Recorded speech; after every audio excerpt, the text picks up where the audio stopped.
Okay 10 के दमदार trades में आपका स्वागत है। हमारे साथ होंगे मार्केट एक्सपर्ट अमित सेठ, निर्मल बैंक से हमारे साथ होंगी स्वाति होतकर, अरिहंत कैपिटल मार्केट से कविता जैन हमारे साथ बनी हुई है और एनएबी रिसर्च मैनेजमेंट के आशीष बहेती भी पिछले शो से हमारे साथ बने हुए हैं। और मार्केट और बजट पर बातचीत के लिए आज हमारे साथ जुड़ेंगे ईडलवाइज एसेट मैनेजमेंट के CIO त्रिदीप भट्टाचार्य जी। उनसे करेंगे एक खास बातचीत। ये सब लाइंड अप है शो में।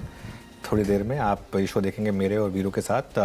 एक बार ज़रा मार्केट का जायज़ा ले लेते हैं और उसके बाद फिर वो कॉल्स का सिलसिला शुरू करेंगे। देखिए मार्केट ना डे हाई पर ना डे लो पर, एक थोड़ा उसके बीचों बीच, थोड़ा सा मतलब डे हाई के ज़्यादा करीब है।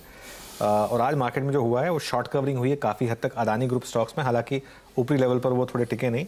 एक बजाज फाइनेंस जिसको हमने खुलते ही जिक्र किया था कि आज लग रहा था बजाज फाइनेंस कुछ करेगा, 4% ऊपर बजाज फाइनेंस। और IT में ज़बरदस्त तेज़ी इस समय। अगर कोई एक सेक्टर है जिसमें एक थोड़ा सा एक पॉजिटिविटी है वो है IT, और specifically mid cap IT, intellect design, first source, ये कुछ स्टॉक्स हैं। इन्फो एज लूजली IT में कैटेगराइज हो जाता है वो, जहाँ पर थोड़ी सी आप बाइंग देख रहे हैं। बिल्कुल जी हाँ, mid cap IT, large cap IT, Nifty IT सब स्ट्रॉन्ग, करीब करीब 200 अंकों पर निफ्टी IT ट्रेड करता हुआ।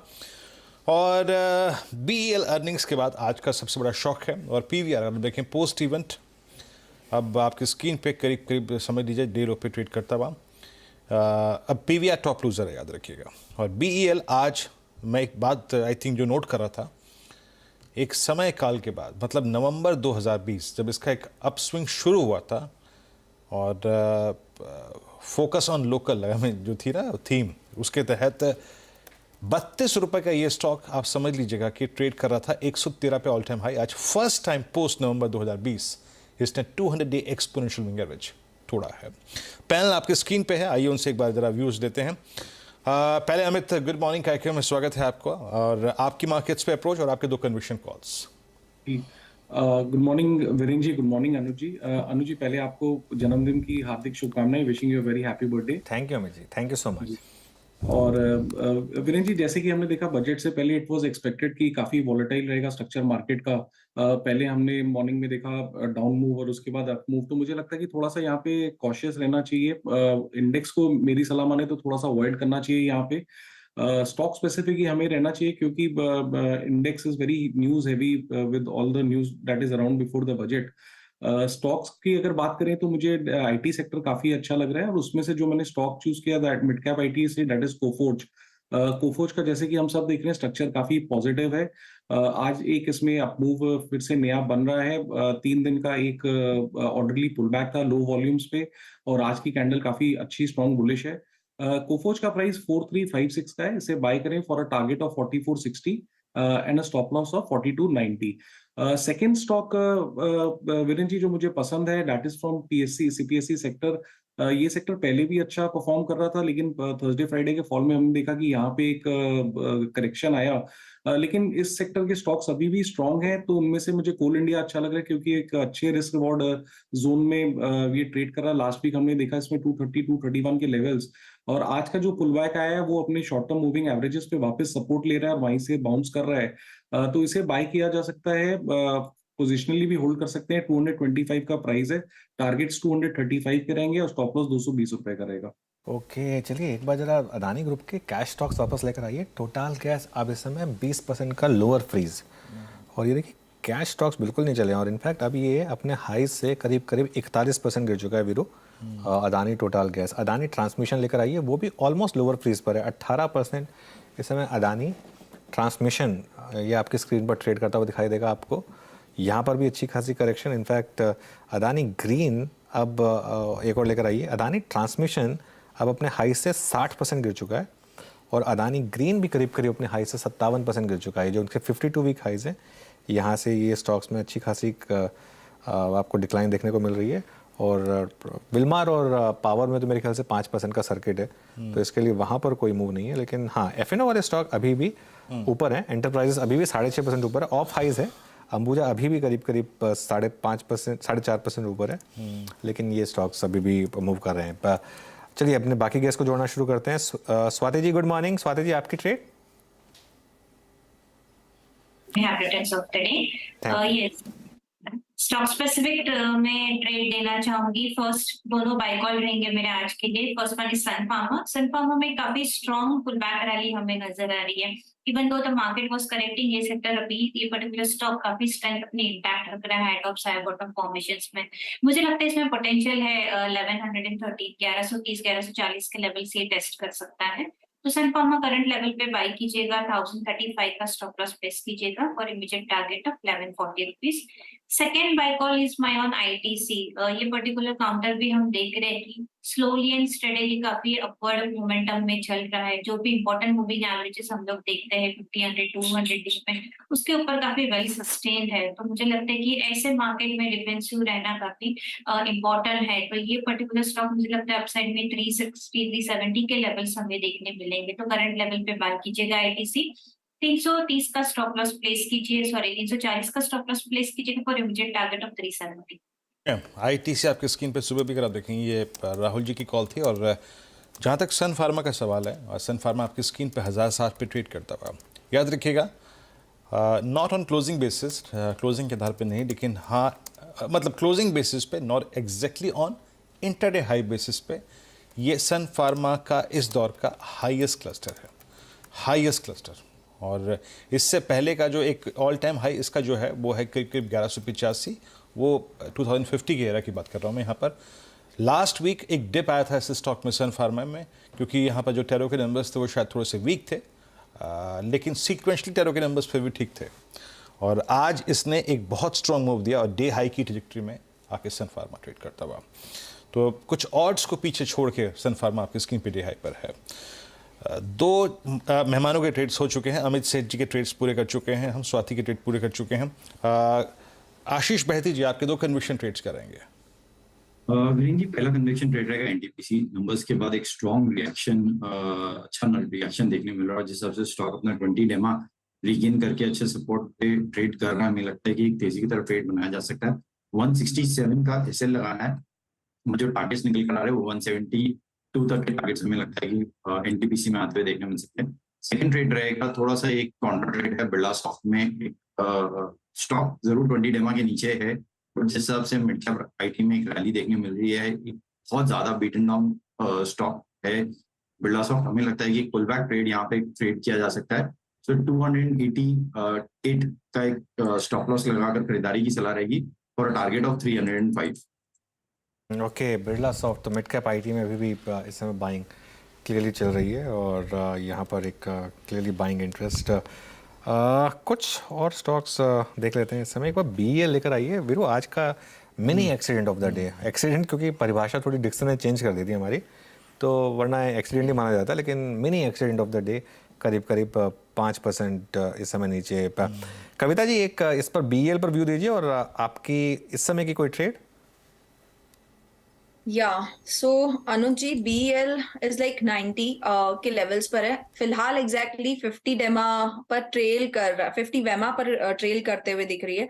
सिंस अपना 200 डेमा तोड़ दिया है काउंटर ने, मुझे लग रहा है वीकनेस जो है वो काउंटर में बनी रह सकती है।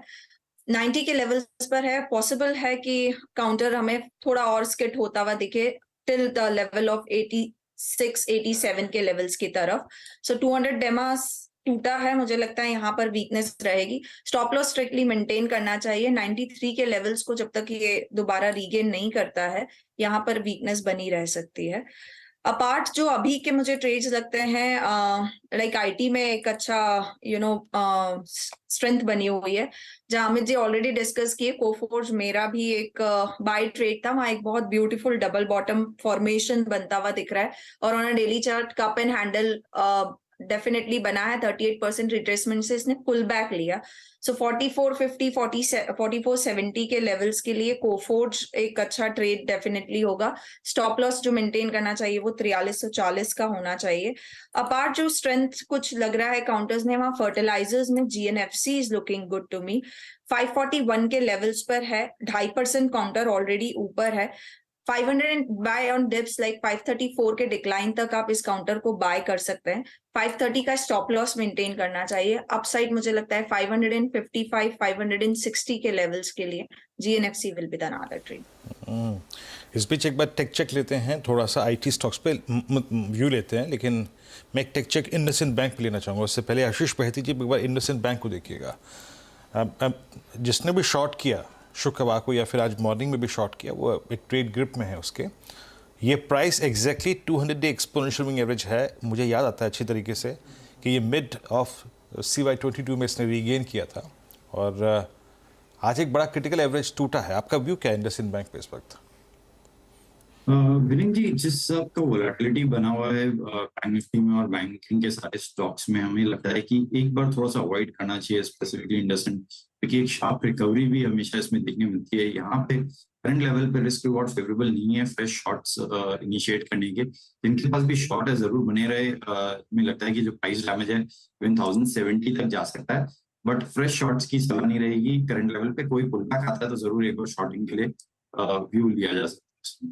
ओके, देखिए अभी स्टॉक ऑफ द मोमेंट है इंटेलेक्ट डिज़ाइन, करीब 4.5% इस समय ऊपर और डे हाई की ट्रेजेक्ट्री में ये स्टॉक। सन फार्मा पर बात हुई थी और सन फार्मा इस समय करीब वापस डे हाई पर स्टॉक ट्रेड कर रहा है। 2-3 और स्टॉक्स हैं जो इस समय डे हाई पर हैं। पॉलीकैब लेकर आइए एक बार ज़रा। हालांकि मार्केट ब्रेड थोड़ी फिसली ज़रूर है, तो थोड़ा सा पॉलीकैब में एक बाइंग इंटरेस्ट। स्टॉक्स जो वीक हैं इस समय, बायोकॉन लेकर आइए एक बार जरा। बायोकॉन में इनफैक्ट अच्छा खासा ब्रेकडाउन। सचिन ने कॉल दी थी बजाज ऑटो पर, एक जो पुट ऑप्शन दिया था वीरू, बजाज ऑटो अब डे लो पर है। तो बजाज ऑटो का देखिए इंट्राडे चार्ट, ये एकदम डे लो पर बजाज ऑटो इस समय। और उसके अलावा डे लो पर और क्या क्या है, JSPL डे लो पर है। मेटल्स में थोड़ी सी डिक्लाइन इस समय। PI इंडस्ट्रीज डे लो पर है। आयशर मोटर्स डे लो पर है। काफ़ी स्टॉक्स इनफैक्ट डे लो बना रहे हैं इस समय। बजाज ऑटो तो हमने डिस्कस कर ही लिया। जाइडस लाइफ डे लो पर। टाइटन इस समय डे लो पर। तो ये कुछ स्टॉक्स हैं जो डे लो पर। अमित जी एक बार जरा टाइटन पर कोई व्यू दीजिए अपना। वीरेंद्र जी, टाइटन का अगर हम स्ट्रक्चर देखें तो इसमें series of lower high lower लोज बन रहे हैं। स्टॉक ने अपना 200 EMA भी कुछ 1-2 हफ्ते पहले ब्रेक किया था। तो स्ट्रक्चर इसका डेफिनेटली नेगेटिव है। 2301 का प्राइस है। पिछले 7-8 दिनों से कंटिन्यूअसली हम फॉल देख रहे हैं। स्टॉक अपना 10 EMA भी नहीं क्रॉस कर पा रहा है। तो ऑन राइज इसे शॉर्ट करना चाहिए। लगभग अगर कोई पुल बैक आता है 2350 2360 के लेवल पे शॉर्ट करना चाहिए। और जो अगर इस काउंटर में शॉर्ट बने हैं उन्हें बने रहना चाहिए। Momentum on the down side strong है। स्टॉप लॉस रखे 2325 रुपए का और टारगेट्स मेरे को लगता है कि 2250 टाइटन में देख सकते हैं हम अगले 1 से 2 दिनों में। आपके स्क्रीन पे आप देखें टाइटन लगभग 2302 पे डे लो की ट्रेजेक्ट्री में आके ट्रेड करता हुआ। बजाज ऑटो पे सचिन का ट्रेड वो बाकी अच्छा रहा। और इस बाजार में अगर आप देखें कंसिडर करने लायक जो चीज़ है वो ये है कि आज मेटल्स में वाकई प्रेशर है, चाहे वो जिंदल स्टील हो, चाहे वो JSPL हो। आपकी स्क्रीन पे Tata Steel backfoot packet trade करता हुआ, हिंडाल्को बैकफुट पैकेट ट्रेड कर रहा है। और कुछ प्राइस डैमेजेस सीवियर जो है उसमें आज पावर ग्रिड भी शामिल है। और पावर ग्रिड में अपने स्क्रीन पे देख पा रहा हूँ कि आज ये ट्रेड करता हुआ below its 200 day exponential moving average. Momentum last week first day Monday को जनरेट हुआ था। ये स्टॉक लगभग 229 का हाई लगा के आया था, लेकिन अब कोलैप्स होता हुआ। कविता जी आपका टेक बजाज ये पावर ग्रिड पर? ओके, सचिन इस पे आप टेक दीजिएगा अपना। माफ कीजिएगा आशीष बहती जी। जी वीरेंद्र जी, एक बहुत अच्छा मूव पावर ग्रिड में देखने मिला था। और पिछले 4 दिनों में जिस हिसाब से प्राइस करेक्शन हुआ है काफी सीवियर है। हमें लगता है कि ये फॉल यहाँ से और इंटेंसिफाई होता हुआ देखने मिल सकता है। तो करंट लेवल पे भी एक शॉर्टिंग की तरफ ट्रेड बनाया जा सकता है। थोड़ा सा रिस्की जरूर है क्योंकि स्लिप बहुत ज्यादा है आज के डेट में भी। तो 216 का एक स्ट्रिक्ट स्टॉप लॉस इसमें मेंटेन करे। हमें लगता है कि ये जो स्लिपेज है यहाँ से फॉल जो आया है 207 तक का लेवल देखने मिल सकता है। Okay, Coforge at day's high. एक बार कोफोर्ज लेकर आइए और देखिए 2 स्टॉक्स, कोफोर्ज और परसिस्टेंट सिस्टम्स, ये 2 स्टॉक्स ऐसे रहे हैं मार्केट में जो पूरी डिक्लाइन में 3-4 दिन की जो डिक्लाइन आई है इसमें एक्चुअली इवन इन डिक्लाइन में भी इन्होंने पार्टिसिपेट किया अपसाइड पर। इसको बोलते हैं रिलेटिव स्ट्रेंथ। ज़बरदस्त रिलेटिव स्ट्रेंथ इन दोनों स्टॉक्स में इस समय। परसिस्टेंट थोड़ा कूल हुआ है ऊपर से, लेकिन जस्ट वही है कि पिछले 3-4 दिन में इनमें क्या कॉमन था, दोनों के नंबर्स बहुत स्ट्रॉन्ग आए थे। और नंबर स्ट्रॉन्ग होने के बाद, और ये एक चीज़ है इस क्वार्टर में ध्यान रखिएगा, मिड कैप IT में आपको अच्छे सौदे भी मिलेंगे प्रोवाइडेड नंबर्स अच्छे आए। चलिए अब एक काम करते हैं, परसों आएगा बजट और वित्त मंत्री जी का फोकस कहाँ रहेगा और बजट से पहले मार्केट में क्या स्ट्रैटेजी बनानी, क्योंकि अभी तो बजट साइड शो बना हुआ है, लेकिन 2 दिन के बाद ये सबसे बड़ा इवेंट बन जाएगा। इन सवालों पर चर्चा करने के लिए हमारे साथ एडलवाइस एसेट मैनेजमेंट के CIO त्रिदीप भट्टाचार्य जी जुड़ गए हैं। त्रिदीप जी, गुड मॉर्निंग। मार्केट इस समय बजट के अलावा, हाँ सर, थैंक यू। मार्केट इस समय बजट के अलावा काफ़ी चीज़ों से जूझ रहा है, लेकिन हम पहले बजट की बात कर लेते हैं। आपकी क्या एक्सपेक्टेशन है बजट को लेकर, और क्या मार्केट को एक्सपेक्टेशन होनी चाहिए, क्या मार्केट में डर है इस समय बजट से पहले? थैंक्स अनुज, आपके शो में इनवाइट करने के लिए। और क्लियरली जैसे आपने कहा कि नया साल काफी वोलेटाइल रहा है, बट जैसे अगले 1-2 दिन में बजट है, तो मेरे हिसाब से ये बजट थोड़ा सा स्पेशल होने वाला है। वो इसलिए क्योंकि फुल ईयर नेशनल इलेक्शन के पहले ये लास्ट बजट है, एंड फ्रॉम दैट पर्सपेक्टिव मेरे हिसाब से जो ये बजट आने वाला है, ये एक बैलेंस रहेगा, फिस्कल कंसोलिडेशन और ग्रोथ इनिशिएटिव्स, ये दो को बैलेंस करने के तरफ ओवरऑल मेरे ख्याल से हमारा एक्सपेक्टेशन रहेगा कि कैपेक्स में जो ग्रोथ इनिशिएटिव्स हैं उसको अच्छी बढ़ोतरी मिले। आई थिंक 15% कैपेक्स ग्रोथ जो है, अगर ऐसा उस तरीके का या उसके आसपास नंबर आ जाता है तो बहुत अच्छा होगा। एट द सेम टाइम अगर हमारे फिस्कल डेफिसिट को कंट्रोल में रखने का एक फ्रेमवर्क बताएं तो that will be taken positively. और इसको छोड़ करके जो कुछ ग्रोथ इनिशिएटिव्स हैं, जैसे पीएलआई हुए, रूरल स्पेंड हुए, जो थोड़ा सा पॉपुलिज्म आने की बात आ रही है, उसमें भी शायद थोड़ा सा बढ़ोतरी देखने को मिले, और टैक्स एरियाज में और टैक्स रिलेटेड एरियाज में थोड़ा शायद रियायत मिले। सो नेट आई थिंक जो जिस हिसाब से एक्सपेक्टेशन बन रहा है, एक फिस्कल प्रूडेंस का ओवरऑल माहौल रहेगा, उसके अंडर में अगर हम थोड़ा सा ग्रोथ और थोड़ा सा रूरल स्पेंड की तरफ रुझान देखें तो I would not be surprise. जो ऑब्वियसली मार्केट के लिए नेगेटिव होगा वो ये कि अगर मान लीजिए कैपिटल गेन्स टैक्स या टैक्सेशन में from a stock market stand point अगर कुछ किया जाए तो, बट उसके चांसेस शायद कम है, ऐसी मेरी उम्मीद है। बाकी तो 1-2 दिन में मालूम पड़ेगा क्या होगा। ओके, ठीक है, हाँ बिल्कुल 2 दिन में मालूम पड़ेगा कि क्या होगा। अच्छा, बजाज फाइनेंस एक बार जरा वापस लेकर आइए, और देखिए आज क्लियरली बजाज फाइनेंस में अच्छी वाली शॉर्ट कवरिंग है, और 2-3 बार भी पहले ऐसा हुआ था कि ब्रेक अवे गैप सस्टेन नहीं हुआ था, लेकिन आज वो सस्टेन हो रहा है, अब 6000 के ऊपर आकर टिका है यहाँ पर।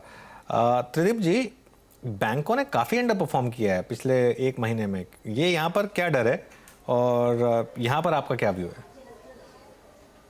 मेरे हिसाब से डर वो इस बात का है कि कहीं जो हमारा ग्रोथ है, लोन ग्रोथ है, और जो हमारे मार्जिन्स हैं, ये पीक ना हो रहा है, इस बात की डर है।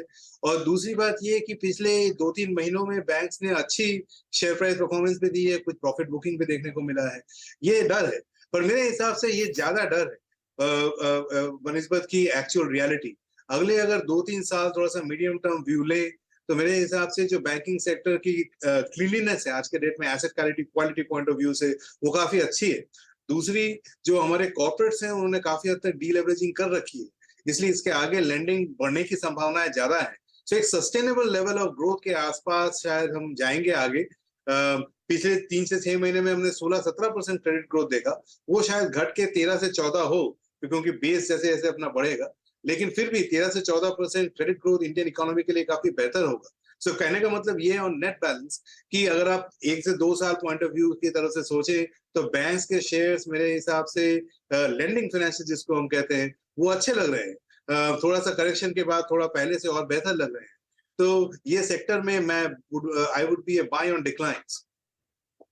एक बार रिलायंस लेके आइएगा आपके स्क्रीन पे। रिलायंस ने अगर आप देखें इंडेक्स को थोड़ी स्थिरता, मतलब जो एक रिलायंस के साथ भी अगर आप देखें रिस्क हो रहा था कि ये एक इंडेक्स को फर्दर प्रेशर देगा, वहाँ से अगर आप देखें 2307 से रिकवरी 2345 के जोन में आके ट्रेड करता हुआ।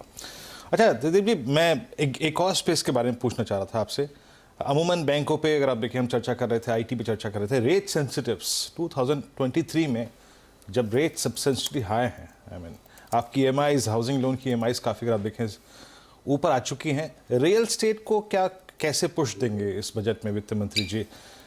इंटरेस्ट ऑन हाउसिंग लोन जो रिबेट्स है उसको क्या एक्सटेंड किया जाएगा, को उसका दायरा बढ़ाया जाएगा, और रेट सेंसिटिव्स में हाउसिंग पर आपका व्यू क्या है इस वक्त? और रियल स्टेट एंसिलरी स्पेस जैसे टाइल्स हो गए, आपका पॉलीकैब हो गया, एस्टेल हो गया, इनमें बहुत अच्छा पैसा बना था CY 21-22 में, इन पर आपका व्यू क्या है? मेरे हिसाब से अगर आप पूरे मार्केट का एक सूरत हाल बता देता हूँ, फिर आपके ये सेक्टर्स पे आता हूँ।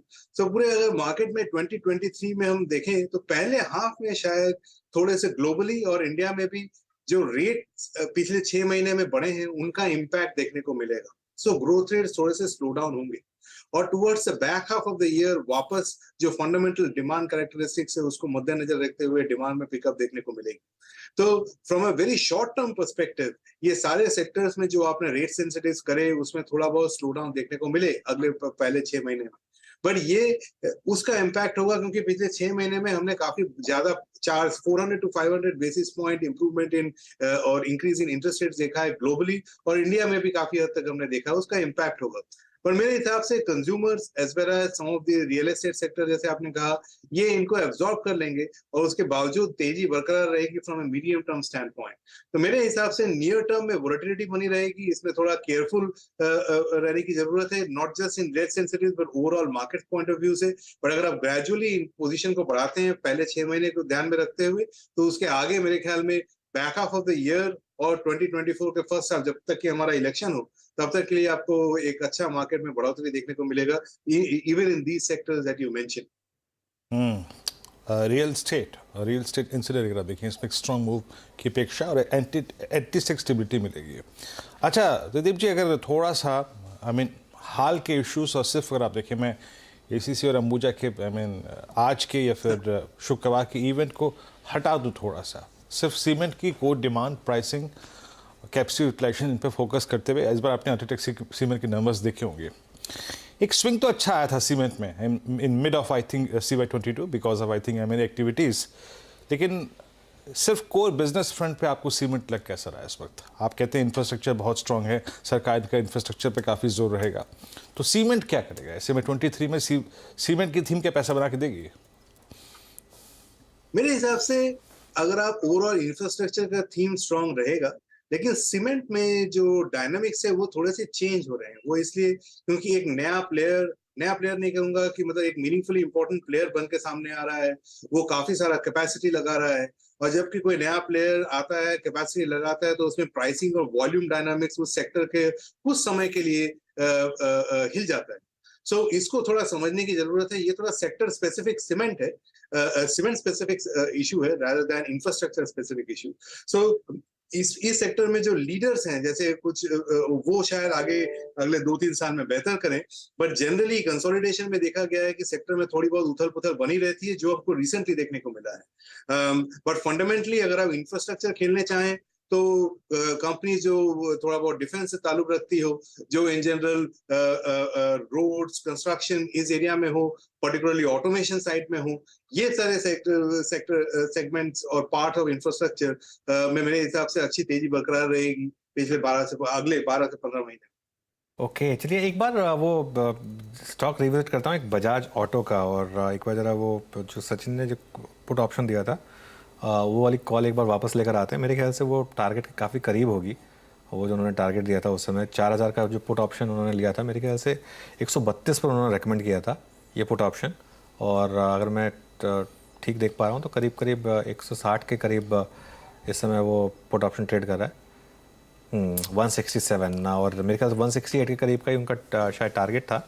तो ये एक उनकी कॉल।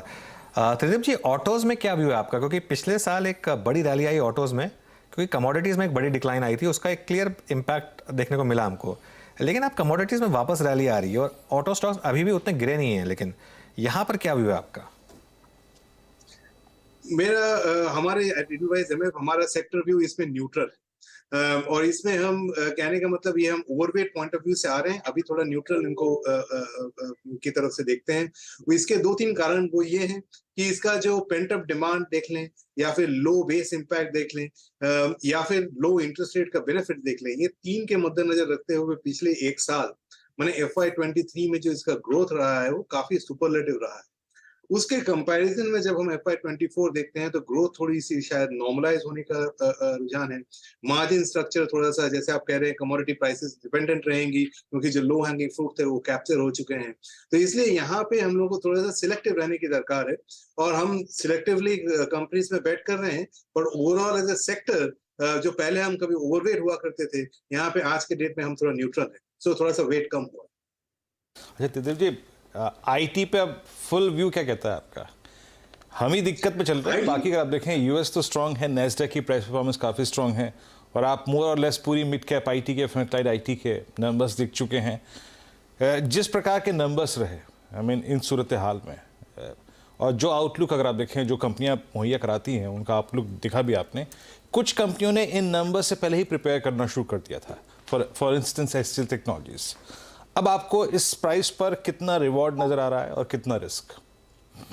जी, तो ये बहुत अच्छा सवाल है। तो मेरे ख्याल में आईटी को मैं कहूंगा, जैसे ऑटो में मैंने कहा कि एक सेक्टर जो काफी पॉजिटिव रहा है और यहाँ पे अभी थोड़ा डिमांड नॉर्मलाइज हो रहा है। आईटी में from very negative demand scenario यहाँ से हो सकता है अगले 3 से 6 महीने में डिमांड थोड़ा सा नॉर्मलाइज कर जाए। इसको हम 2 तरीके से देखते हैं कि अगर मान लीजिए कोई भी सेक्टर है, उसका पी मल्टीपल में क्या हुआ और उसका अर्निंग्स ग्रोथ में क्या हुआ। तो मेरे हिसाब से जो CY22 रहा, पिछला साल रहा, इसमें ये सेक्टर की अच्छी खासी पीई डी रेटिंग हो गई और हमने कुछ 20 से 25% इरोशन देखा इन पीई मल्टीपल्स। लेकिन अर्निंग्स एस्टिमेट्स अभी पूरी तरीके से ग्राउंडेड नहीं हुए हैं।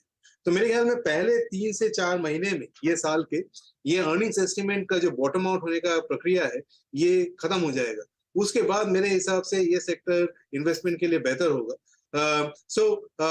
हमारा पीक अंडरवेट ये सेक्टर में round about February March last year रहा है। वहां से हम अभी भी मार्जिनली अंडरवेट या न्यूट्रल कहेंगे, लेकिन हम अंडरवेट पोजीशन से अभी यहाँ पे न्यूट्रल पे आए हैं as opposed to running a big underweight position. तो ये हमारी आज की स्थिति है। आगे जैसे जैसे रिजल्ट्स आते जाएंगे हम भी उसको इवैल्यूएट करके व्यू लेते रहेंगे, पर ऐसा हमारा मानना है कि अर्निंग्स एस्टिमेट अभी ये second phase of D rating में कैलिब्रेट हो रहा है डिमांड पॉइंट ऑफ व्यू से। अगले 3 से 6 महीने में शायद वो भी हो जाए। त्रिदीप जी, शुक्रिया जुड़ने के लिए हमारे साथ आज और अपनी बात रखने के लिए। तो ये ईडलवाइज AMC का व्यू। मार्केट इस समय वापस थोड़ा काफ़ी कंफ्यूज है मार्केट। एक बार एडवांस डिक्लाइन लेकर आइए आप और वो आपको पूरी कंफ्यूजन मार्केट की क्लियर कर देगा आपकी स्क्रीन पर। कहाँ शुरुआत की हमने, कहाँ तक पहुँचे और अब कहाँ वापस आगे। देखिए, शुरुआत की ज़्यादा डिक्लाइनिंग स्टॉक से, फिर एक ज़बरदस्त मूव आया मार्केट में, बहुत ज़्यादा गैप बन गया एडवांस और डिक्लाइंस के बीच में। अब वो लाइन वापस क्रिस क्रॉस हो रही है और बैंक निफ्टी पर खास तौर से ध्यान दीजिएगा, क्योंकि ये जो रैली है बैंक निफ्टी में टिक नहीं पा रही है, ये एक चीज़ आपको बता रही है। और इवन जो अदानी ग्रुप स्टॉक्स की जो शॉर्ट कवरिंग थी वो जो हमने डिस्कस किया था, अब अंबुजा लेकर आइए। अंबुजा सिर्फ 2.5% ऊपर रह गया है। अभी तो जो 10% ऊपर था वो अब सिर्फ 2.5% के ऊपर ही रह गया है। और अब ब्रेक लेंगे और उसके बाद नीरज जी जुड़ चुके हैं हमारे साथ और वो इसको आगे बढ़ाएंगे। नीरज जी, तो अब सुबह हमने डिस्कस किया था कि थोड़ा इस वीक कुछ और काम कर लीजिए, मार्केट को थोड़ा सा विराम दे लीजिए और उसके बाद आकर आगे बढ़ाएंगे। निफ्टी खुद न इधर न उधर पूछता है मैं जाऊं किधर है। मैं इधर चला, मैं उधर चला, पता नहीं किधर चला, जाने कहाँ मैं किधर चला है एक्चुअली। और देखिए, शॉर्ट कवरिंग होती है, फ्रेश बाइंग के लिए हिम्मत चाहिए। वो हिम्मत अभी बजट भी है तो इसलिए शायद समय लगेगा। लेकिन चलिए, बहुत सारे सवाल लोगों के सॉल्व करते हैं, कोशिश करते जवाब देने के लिए। छोटा सा ब्रेक लेते हैं, लौट के तुरंत आते हैं।